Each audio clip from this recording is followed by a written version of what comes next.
Fresh from mandatory minicamp with the Tampa Bay Buccaneers, Logan Robinson of BucsGameday.com, part of Sports Illustrated's Fan Nation, joins me on the Locked On Bucs podcast. You are Locked On Buccaneers, your daily Tampa Bay Buccaneers podcast, part of the Locked On Podcast Network, your team every day.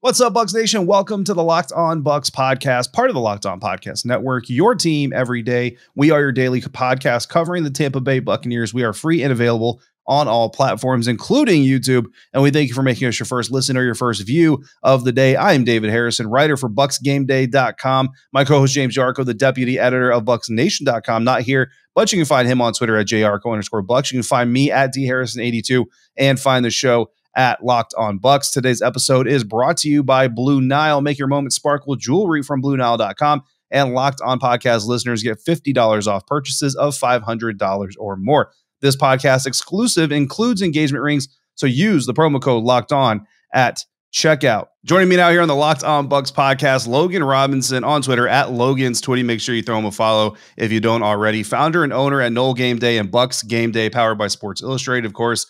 BucsGameday.com, where I'm writing now covering your Tampa Bay Buccaneers. And Logan, mandatory minicamp means Tom Brady was on the field, right? It's mandatory. Even the GOAT has to show up for mandatory things. That's just kind of how it works. You've seen the Buccaneers practice this offseason before Tom Brady arrived. We know that Ryan Jensen said that with Tom on the field and in the huddle and all that, is just a different level of energy, different level of competition, not only on the field, but did you feel that as well watching them this time compared to pre-Brady showing up for practice? It kind of felt like a whole 180, David, from going and seeing even the rookie mini camps. And then, Caleb was also there to see some of the OTAs, a lot more faster pace. And even Mike Evans told us yesterday, just about him and how he likes to run these practices. It really goes to show how much Tom Brady works on his craft during the offseason. I know he's over here doing the match and doing all these interviews and traveling everywhere and also wanting to spend a lot of time with his family. That's been something that he's made point blank, that he wants to enjoy this offseason with family and then get back to work. But when he shows up, it is time to work. Watching him all throughout the week, it is pretty interesting to see how much faster paced these practices are. And I think Brady in his press conference kind of alluded to that, saying, we kind of can end things quicker and some of the schedule of the practices and a little bit earlier than expected, or at least on the schedule sheet. I know some of the SIDs were telling us, with Brady here, things kind of move a little bit smoother and faster. Yeah. And, there's no breaks for him. And that's something that I think overall the team likes, Mike Evans likes, Ryan Jensen likes.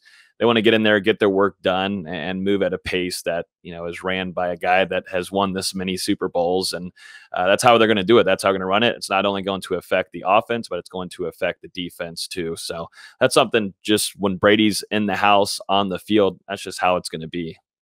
Absolutely. Now, again, so this is your first year running Bucs Game Day. It's actually now coined Bucs Game Day. I think it was all Bucs, I think is what it was before you took over. So this is your first year on the beat covering the Tampa Bay Buccaneers. I mean, Tom Brady is right in front of you. I mean, you've seen plenty of talented players, plenty of quarterbacks with the Florida State Seminoles, and some good ones obviously coming through that program.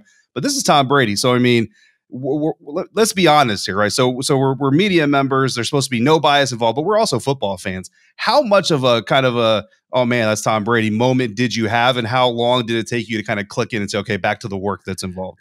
Yeah, well, see, it's a really interesting situation because I am a diehard, off the media side. I'm a Steelers fan, big time Steelers fan. Yeah. So I've never been too much of a fan of Brady because he's ruined a lot of our Super Bowl chances. So going into this, I was definitely in a pretty rough situation. Definitely when we got the opportunity that Sports Illustrated gave us to go down there cover, and knew that we'd hopefully be able to obtain credentials and be there. And, now with Brady coming back and unretiring, to see him in person and then be at that press conference specifically, it was kind of a whole lead up type deal because we were told early on in the week that we would be speaking with Brady. And this was a big time press conference. I mean, there was a lot of big hitters, and I'm sure we'll discuss, but there was a lot of question marks going into this press conference. And for me, my first time being there, and, I might not be the biggest fan of him just off of a football fan aspect of me being a Pittsburgh Steeler. I still most certainly give a major respect to him on what he's done all throughout his career on the football field. You just can't deny any of that. So being there kind of felt definitely surreal. Kind of had to make sure, though, that it was all business and made sure that we got all of the content done with all of the crazy stories and question marks that were going in that press conference. But definitely a very surreal feeling to be right there in front of Brady. Absolutely. And more to come, obviously, for BucsGameday and for you yourself, and hopefully for pretty much all of us on the staff. I know I'm going to be down there for a week in Tampa and then hopefully a week in Nashville as they do that as well. So we'll be all over the place. Like you said, storylines galore, right? And this is really the first time Brady has been in front of the local media. He's done some shows, done some interviews and all that stuff, but two major storylines. The first one I want to talk about, the Miami Dolphins rumors. It had to come up. And for anybody who's like, oh, why are we still talking about this? Look, local media really hasn't gotten the crack at talking about this story. Now, what's interesting, though, Logan, is Tom didn't really deny it. You know what I mean? Like, he didn't really come out and say, like, no, it's trash, it's garbage, it never happened, nothing, he didn't really deny it. What did you take from his comments, though?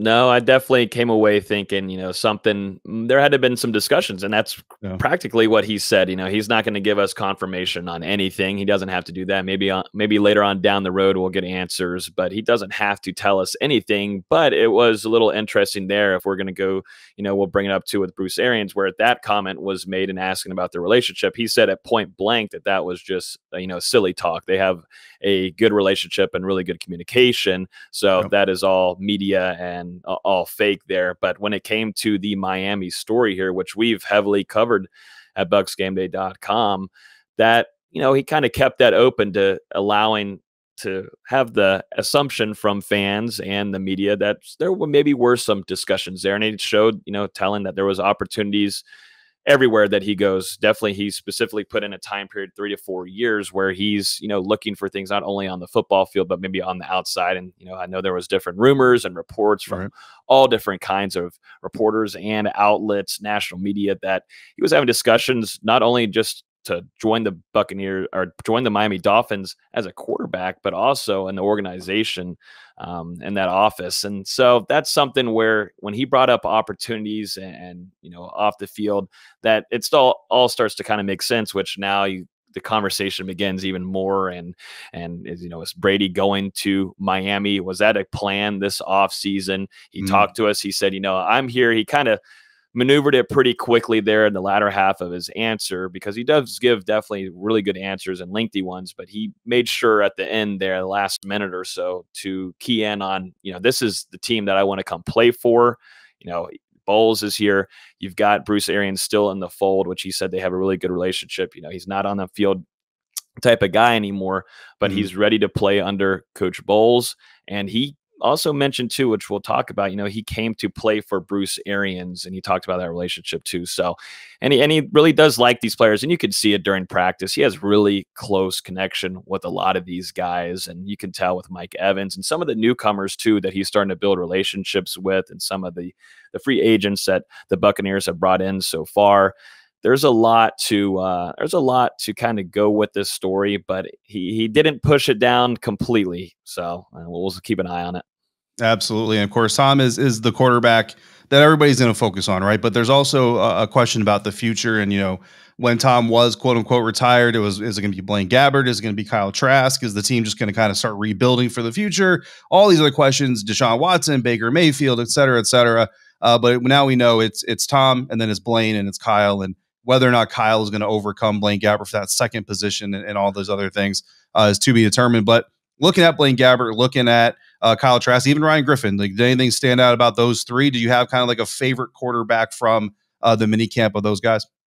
I think behind Brady, I think it has to be Gabbert. He was getting most of the reps. We were seeing a lot of movement for Trask, and we heard from some of the coaches and reports that, he was kind of going to be allowed to get some more reps and be put in there because they wanted to give him some more experience as much as possible. But I thought Gabbert looked good, and I'll tell you what, he's most likely the biggest vocal guy on offense. We know that, Brady is really competitive and he's very communicative, but as a standout, as a guy that is running an offense and being the general for it, that's something that Gabbert, I know a lot of the beat reporters around me while watching the entire minicamp throughout the week were really impressed with how Gabbert was leading down the field.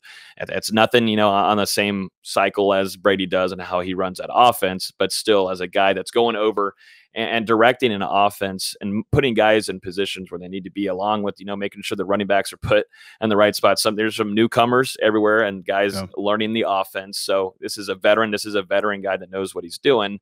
And I think, with Trask behind him, I think there's still some learning to do.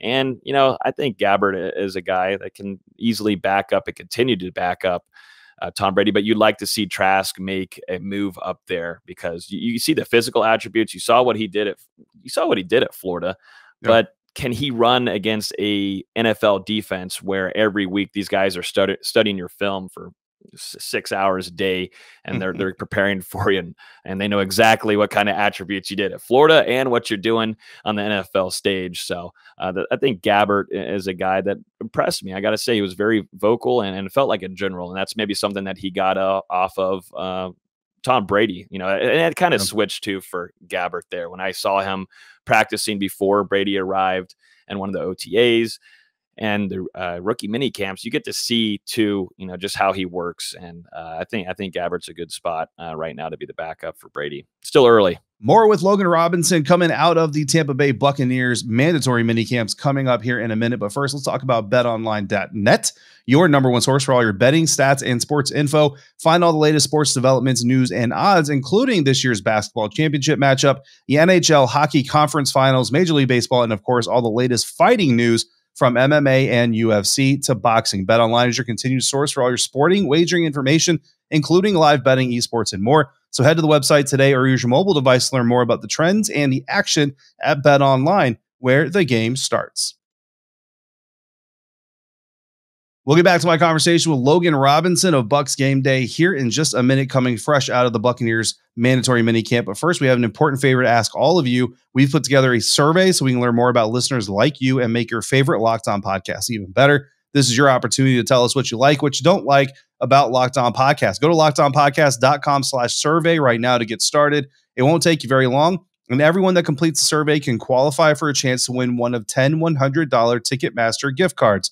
To take our audience survey, go to lockedonpodcast.com/survey, and thanks ahead for your help. Logan Robinson, founder and owner of Noel Game Day and Bucs Game Day, powered by Sports Illustrated. Both of those sites powered by Sports Illustrated. On Twitter, you can find them at Logan's Twitty. And Logan, we talked about the quarterbacks. Obviously, Tom Brady, he's got to be the first topic of conversation, right? But let's move to the trenches, and let's actually start on the defensive front. That's where the Buccaneers' first draft pick of the 2022 NFL draft is residing, in rookie Logan Hall. You have veteran Akiem Hicks, who came in to kind of help what we presume is going to be to replace Ndamukong Suh.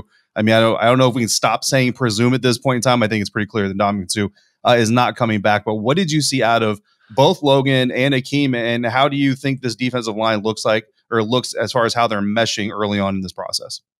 Well, it was crazy. I know I sent in the group chat yesterday. I almost got ran over by Akiem Hicks, something that is a rookie mistake, definitely on my end being that close. The SIDs kind of had to push me back a little bit, but I'm a curious guy and I want to get as close as possible. And no, Akiem Hicks is definitely impressive. I think he's got some work to do in the conditioning, and he kind of alluded to that in one of his press conferences. He talked to us after the first day, and he's a big time newcomer in this organization. And I think he's going to do some trimming. We asked him what his weight was at right now, and he said, I'm going to keep that one to myself. And that kind of goes to the same factor over to a guy, Leonard Fournette, that, these guys have enjoyed the offseason, I believe, but they're wanting to trim down. But Akiem Hicks, just overall, you can see his veteran leadership. He was working with the ones all throughout the week, but seeing him up close was really nice. And he's still learning the system a little bit, but you expect the guy to kind of catch on and latch on pretty quickly. He and Vita Vea next to one another.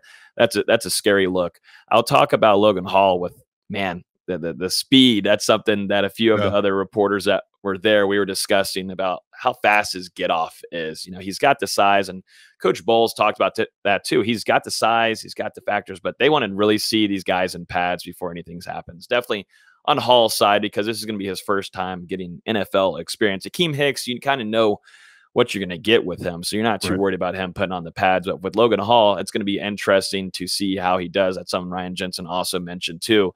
A lot can change when the pads come on, and Ryan Jensen's going to talk really highly about his offensive line, as he absolutely should.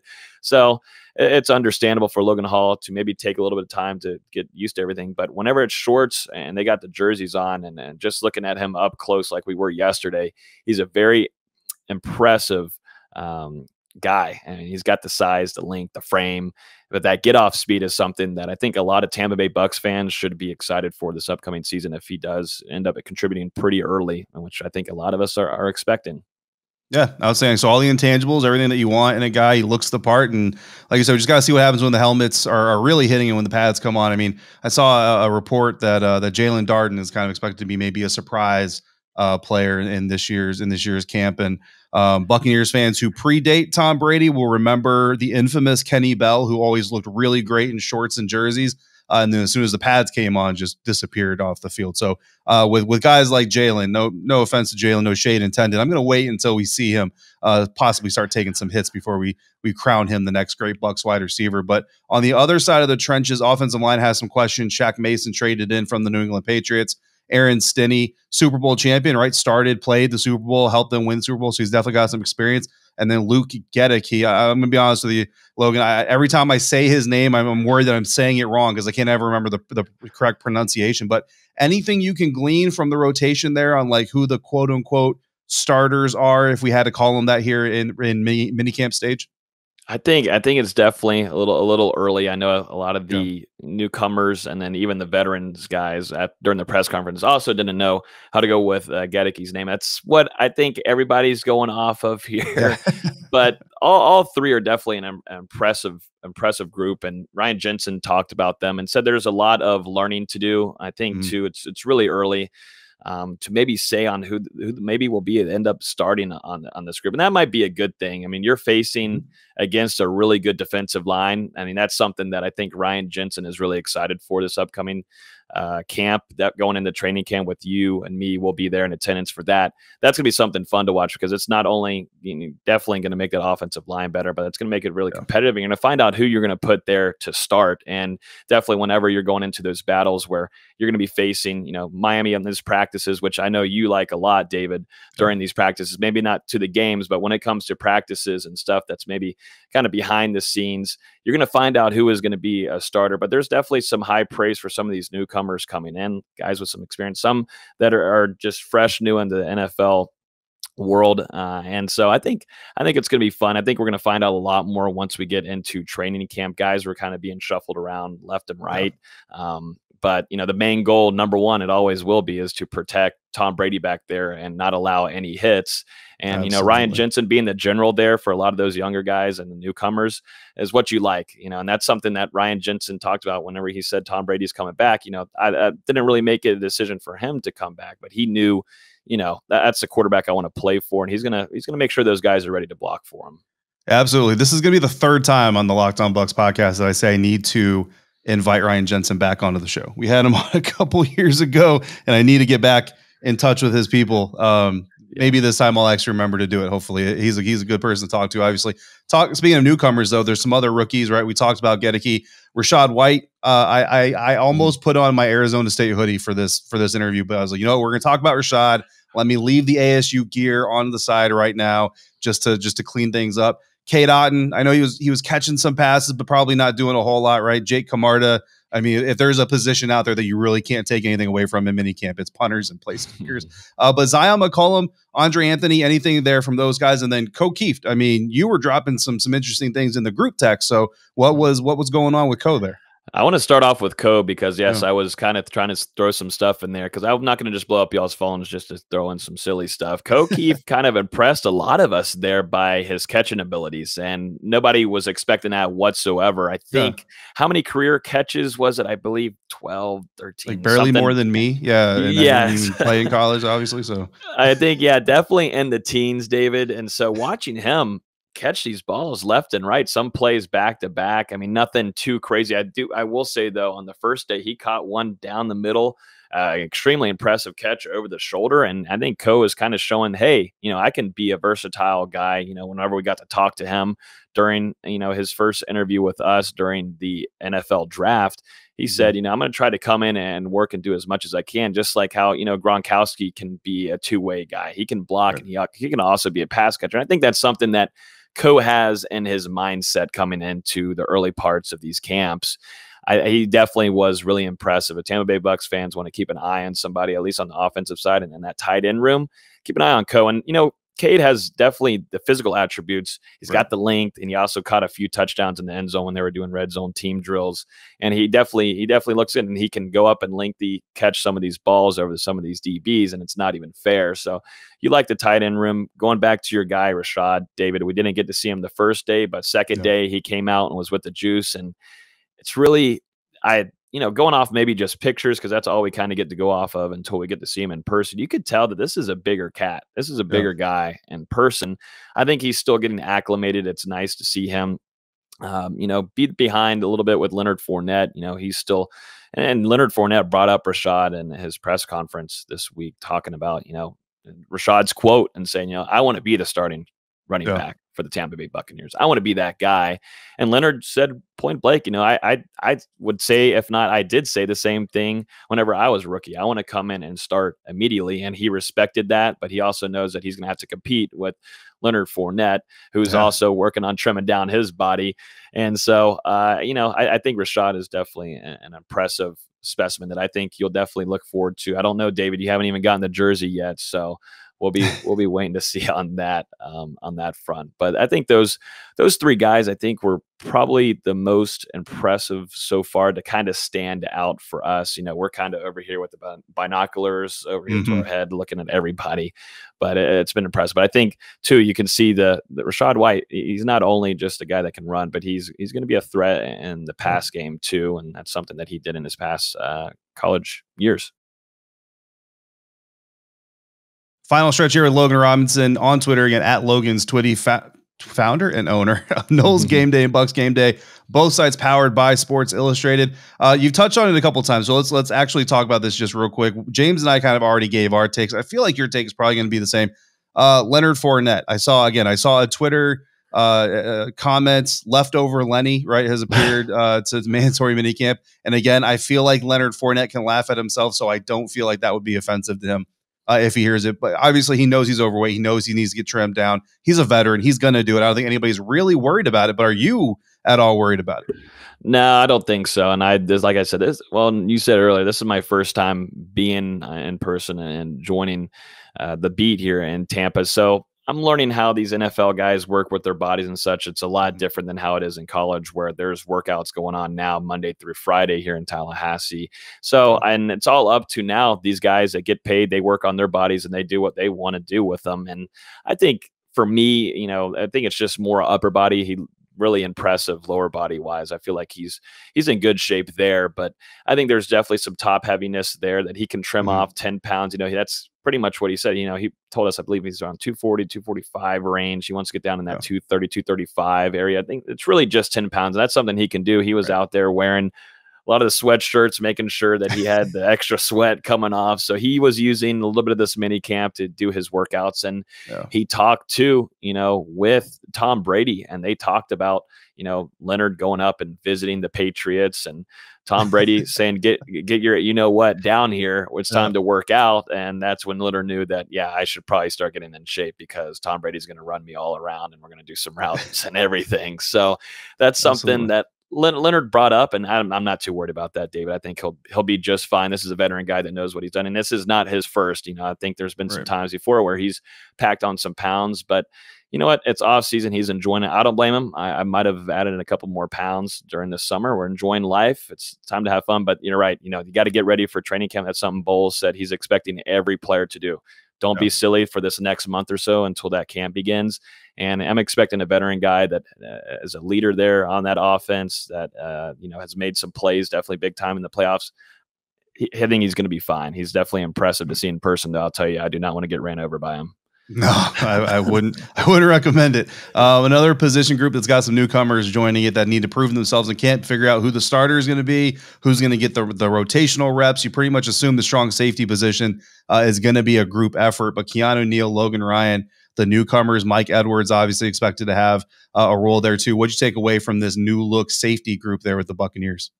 We got to be right by them along with the defensive line. Defensive line was to the right side and then the other side of the end zone. We got to be by some of those defensive backs because we usually don't get to see them up close. And so whenever they moved into the IPF during Thursday's practice, we got to see them.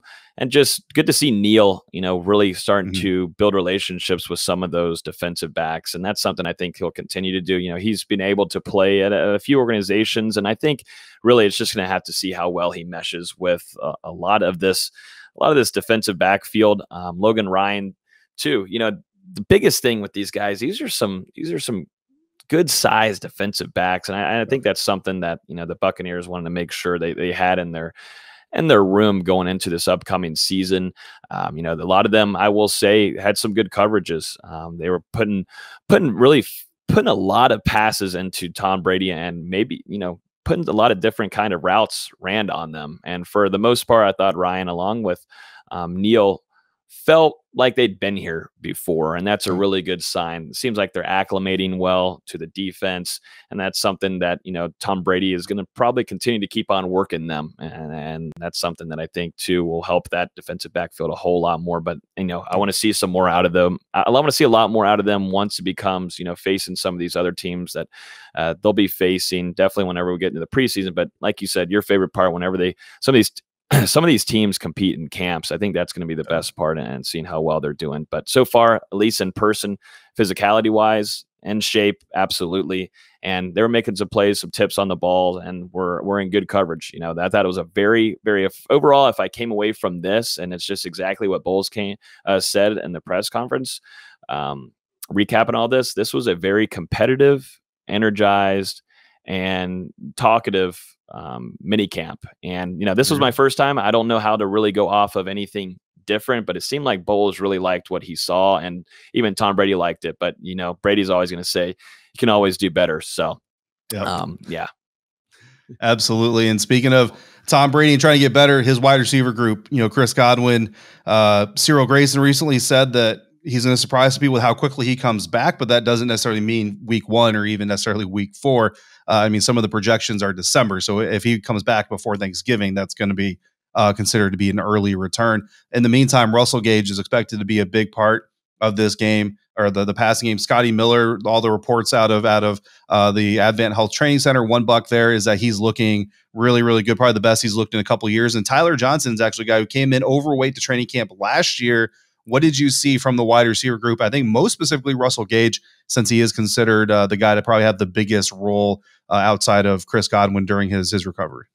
Yeah, no, Russell's definitely a guy that I think too, Brady said it straightforward to all of us. And I think too, Gage is going to have to use this for motivation, but he says, the next 6 weeks, whenever they're building more chemistry together, is going to be huge for them. Yeah. And, he's got everything you want, and, he can make plays, and he's also got the competitive nature to him, but can he continue to get better and also build more of that chemistry with Brady, his quarterback? And so I think Brady made sure that he doesn't feel comfortable, in that press conference. He doesn't want to make comfortable. And that's something Brady has done plenty of times in his past experience in the league. Is he'll make sure his players know we're not going to just chill out here. There's ways to get better, and that's something that Gage can definitely do. And continuing, like I said, building the chemistry there. I do want to mention, and I meant to mention him earlier, and you did.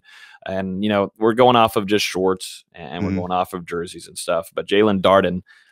I don't know what it was about this camp, but Tom Brady absolutely loved going to Darden, not only in just short passes, but really in deep balls too. And a lot of those times they connected.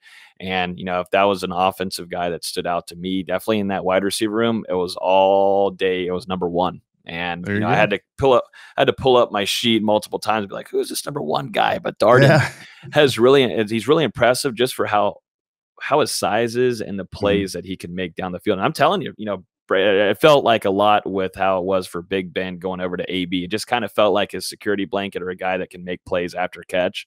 Yeah. And he's a shifty dude. And Brady went a lot to Darden all throughout this mini camp. I'm keeping an eye on him. Like I said, I'm a lot with you too on, I want to see guys with pads. Right. We'll definitely want some extra weight on him. But Darden was a guy that impressed me a lot in that wide receiver room. If someone we're keeping an eye out for offensively, I'm keeping an eye on the little guy, on little Darden. Brady likes what he's got with him. There you go. That'll make Bucs fans very happy to hear. And yeah, looking forward to seeing him in pads, see if that can translate when there's a little bit more contact and a little bit more competition on the field against him. Logan, last question I have for you, and then we'll let you off the hook. We'll let you get out of here. I'm not going to ask you for your least favorite, but I am going to ask you for your most favorite Bucs media member that you have met so far, because Bucs fans are very in tune with the Bucs media circle. Oh, man, I'm getting to know a lot of the beat, which I got to say they've been very welcoming, very nice. Yeah. I'm definitely the rookie. I'm definitely the young one in there too. So I kind of sat back and listened to see how the questions were asked. I definitely held back whenever Tom Brady was having his presser.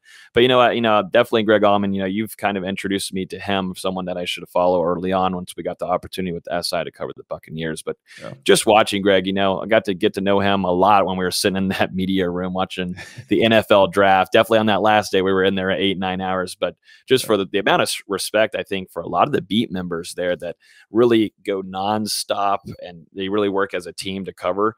It's really impressive. I got to get to know Brianna Dix, who's now the new writer for the Buccaneers. And I absolutely was able, she's also a newcomer, and I'm tossing my cat to the ground so it doesn't ruin the show. Really, really talented things going on here, but getting to know her because she's also a newcomer there. She's going to be a great addition to the Tampa coverage. That is definitely a team this upcoming season that I'm excited to cover. David, you'll be down there with me too. Yeah. A lot of the guys at Pewter Report I got to get to know and hang out with, got to see Rick Stroud and do his thing. So a lot of really talented people down there that I'm continuing to hopefully build some relationships with, and looking forward to covering a team that it's going to be a very fun team to cover this upcoming season. So very welcoming, and I appreciate everybody that's kind of helped me, and definitely the SIDs over there at Tampa Bay.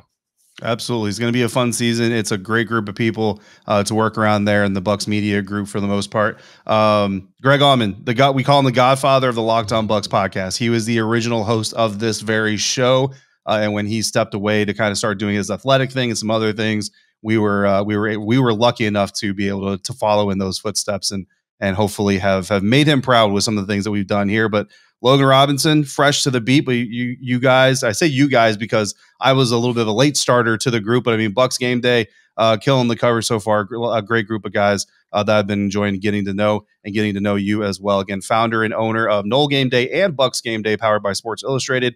Give them a follow, Locked On Bucs listeners, if you haven't already, at Logan's Twitty. Logan, not the last time you're going to be on the show, but the first time here on the show. We appreciate your time, brother. David, I first off got to say too, I'm a big fan of the show too. So it's going to feel weird whenever this podcast uploads and it's going to show up on my Apple. But big time fan of what you guys do here. Awesome podcast, great information. So just appreciate you for inviting me here. So looking forward to doing some more, David. Yes, sir. Thanks again, Bucs Nation, for making the Locked On Bucs podcast your first listener, first view of the day. Now make your second listener view the Locked On NFL podcast. Our national NFL experts and insiders keep fans dialed in with the biggest stories and the latest news from all around the league, because an offseason doesn't equal a break in the action. Follow Locked On NFL every day on the Odyssey app, YouTube, or wherever you get podcasts. James and I will be back after the weekend. If you got questions or topics or comments, send them in to lockedonbucs@gmail.com or call in and be a part of the show by dialing 813-444-5841 for James Yarcho. For Logan Robinson, I'm David Harrison. Until we speak again, make sure you're checking out everything we're writing at BucsGameday.com and BucsNation.com. Find us on Twitter at DHarrison82, at JYarcho_Bucs, at Logan's Twitty, and at Locked On Bucs. If you're out and about, please be safe, be kind to one another, wash your hands, fire the cannons, and thank you for joining us right here at Locked On Bucs.